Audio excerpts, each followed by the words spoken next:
You spend tons of time and money on marketing platforms to increase your brand awareness, drive people to your website, and ultimately get sales. But if you have a low conversion rate, you're losing money on every single dollar you spend and limiting your potential to scale. Out of all of the 8-figure brands we've worked with over the years, not a single one of them had a low conversion rate problem. Because the reality is, if you have a low conversion rate, you're not going to be able to scale to 8 figures. Now, this is probably unlike most of the videos you've watched on how to increase your conversion rates.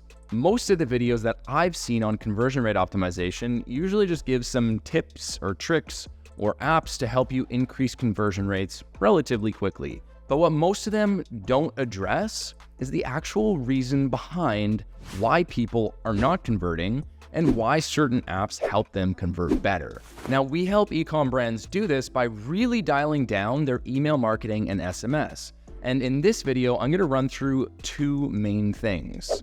Number 1 will be how to actually understand where your conversion rate problems are happening and why. The second thing I'm going to run through is the tips and tricks to improve conversion rates at each stage in a customer journey. Now, by the end of this video, you should be able to effectively identify why conversion rates are low on any Shopify store. So let's dive in. Now, before we even look at the website, the first piece of the puzzle is going to be getting a marketing system working that's driving traffic to your website. This is the awareness phase of the customer journey, and it may sound pretty straightforward, but it starts with a website visit. The key thing to look out for here before moving on to the next step is your bounce rates. Are you getting a lot of people to your website who are bouncing quickly after landing? Not only will this impact your conversion rates, but it will also impact your CPMs on advertising platforms. If it looks like people aren't having a great experience, they will increase your cost to advertise on their platform. Now, some of the main causes of high bounce rates are poor traffic, number 1. This is one of the most overlooked pieces when it comes to trying to increase conversion rates. Setting up a traffic campaign on Meta, boosting posts, or getting a ton of traffic from generic keywords on Google can cause this. While on the surface, it might look like you're doing a great job and you're getting super low cost per clicks, cost per click is just a vanity metric, and if it looks too good to be true, it actually probably is. For Meta, take a look at the country the traffic is coming from, i.e. if it's coming from India, lower quality traffic. And take a look at what placement the traffic is coming from too, i.e. the audience network may be super cheap and it may look like you're getting crazy cheap cost per clicks, but it's usually garbage traffic. For Google, make sure you take a look at what keywords you're actually bidding on. If you sell wedding dresses, for example, and you're bidding on dress as a keyword, no bueno. You're gonna get a ton of irrelevant searches. People just searching for a dress, or what is a dress, or maybe they're looking for a translation of what that actually means and they speak Spanish. Who knows?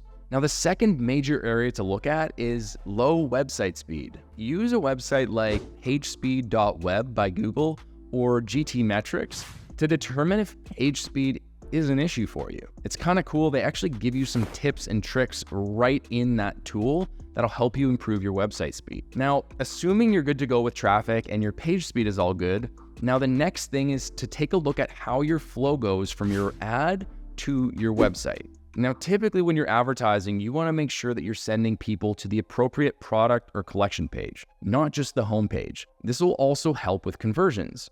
And what we call this is ad sent. It's maintaining a sent from your ad to your website. We want to make sure that what people get when they click is what they actually expect. No surprises here. If your ad had a video of a certain product, send them to that product page. This is the next step of the funnel, and this is the consideration phase. Potential customers are viewing products and just shopping around to see what they're interested in. People at this stage who don't proceed any further typically need one of 2 things. Either more info about your products, like they just weren't convinced enough to add to their cart, or they need to see other products because they weren't interested in the one they viewed in the first place. Now, this all comes down to optimizing your product pages. Here's a few tips on how to improve your conversion rates from product view to add to cart. Number 1, make sure you have as many pictures of your product at different angles. showing different benefits, different features, and especially if you're selling apparel, have them on a human being. People can't imagine what something looks like on themselves if it's not on another person. If it's just laid out flat, not great. Check out Lululemon as an example here. Now, the second thing here is just have a product title that makes sense. Check out what the hoodie has here, and the same thing with Lululemon. I see way too many brands make the mistake of trying to be super cute with their product titles. Make them clear and easy to understand. Now, just below the title, have some reviews to showcase social proof. Check out the hoodie again and see what they're doing with their social proof here. This will go a long way to instill trust and credibility for your brand. No one wants to be the first one to a party. I've also seen a lot of brands make the mistake of having a CTA that just blends in or is way too far down the product page. The CTA should be above the fold on mobile and it should pop. Take a look at the CTAs on Lululemon and the hoodie. Make sure that add to cart button pops, and as you move down the page, no one wants to read a short story on the product. Keep it clean. Highlight the benefits, highlight the features if needed, and make it easy and accessible for people to understand why they should buy from your brand in the first place. And if they want to learn a little bit more, make sure that's available too. One great way to push people further along the funnel is to implement a browse abandonment flow or a retargeting campaign on Meta.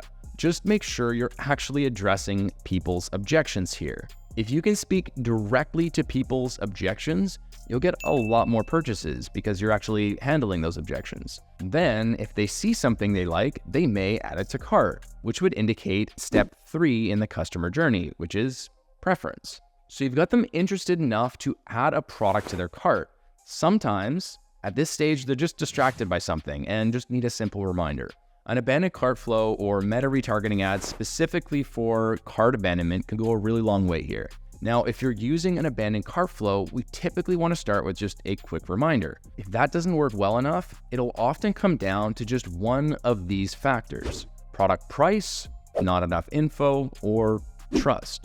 This is where you need to dive into some of the benefits of your products versus others. Talk about the value that your products will provide to customers and highlight other people experiencing the desired result from your products and show people exactly what they're missing out on. For most Shopify stores, you're not likely to experience huge drops from add to cart to initiate checkout. It's pretty standardized. And the thing is, there's not much you can do unless you want to install some apps to customize your cart or customize the checkout process. That said though, one of the things that a lot of people get hung up on is the difference between cart and checkout. While very similar, someone who has initiated checkout is showing a higher level of intent to purchase and will likely have slightly different objections than someone who just added to cart. Typically, if someone initiated checkout, their objection is not price related, or at least it's not purely price related. While it can be, they see value, but they may be stumbling upon a couple of things. Again, it could be trust, it could be, is it really right for them? It could be shipping costs, or it could be shipping time. Now, this is one of the most important email flows that you can set up, the abandoned checkout flow. So here's a template that we use for most of our clients to build out the abandoned checkout flow. Depending on the size of your AOV, it might take a little bit longer for customers to actually convert. So for some of our clients, like furniture clients, it takes up to 3 weeks for people to actually make a purchase. This is normal. It's a bigger decision and it takes longer to make that decision. What I would recommend here is just spacing out your emails slightly more so you're not hitting up people too many times in a short period of time when it's natural for them to take a little bit longer. Now, the final stage in the acquisition process is to actually acquire them, to get them to purchase. If you've got them this far, great, but the journey does not stop here. It doesn't stop after the purchase. If you want people to come back, or if you want to build a referral program, you need to make sure that people are actually getting their desired outcome. Most brands completely drop the ball on this. So, like I mentioned, the first thing you need to know and identify is where the problem is happening and why. If you just say you have a conversion rate issue, that's not helpful to you or to anyone else. Start by identifying and pinpointing exactly where the problem is. Now, there might be a couple different areas here, but start with the area that is the biggest bottleneck. Now, I don't want to give you benchmarks of each one of these things because they're going to vary largely based on your brand and a couple of other factors. But here's one thing that many brands overlook. They end up Googling, what's a good conversion rate for Shopify? They find a document or a blog post that says the average is 2 to 3% and say, oh, I have a bad conversion rate. It's only 1%. But here's where they may be wrong. Conversion rate varies depending on the industry and largely depending on your average order value. Higher average order value, lower conversion rate. Lower average order value, higher conversion rate. We've got clients with a 0.3% conversion rate that are doing exceptionally well, and we've got clients who would not be profitable with a 3% conversion rate, which is over 10 times the other client. So if you're not sure, just ask in the comment section. I'm happy to help you out and help to identify where that conversion rate probably should be. Beyond the things I mentioned above that can be really easily quantified, there's a couple other things that may not show up in this type of analysis. Here's a few instances where conversion rates may drop for a reason outside of what I just mentioned. Product availability, if you're sold out of your top products. Seasonality.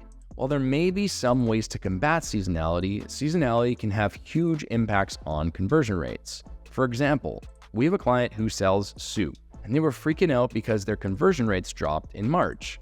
Now, at the end of the day, people's interests and searching for soups really falls dramatically at the end of January. So the fact that we're seeing a conversion rate drop in March is actually pretty good. It means we've held up longer than most brands probably are. So looking at this, people are just probably less likely to buy soup when it starts to warm up a little bit more. Selling bathing suits, you're probably going to experience very similar trends here, but inversed. Another one is timing. Did you just have a massive sale or product launch? If the answer is yes there, people probably just spent a bunch of money with you, or they just spent as much as they're willing to spend with you. So sales are typically going to be softer after a big sale.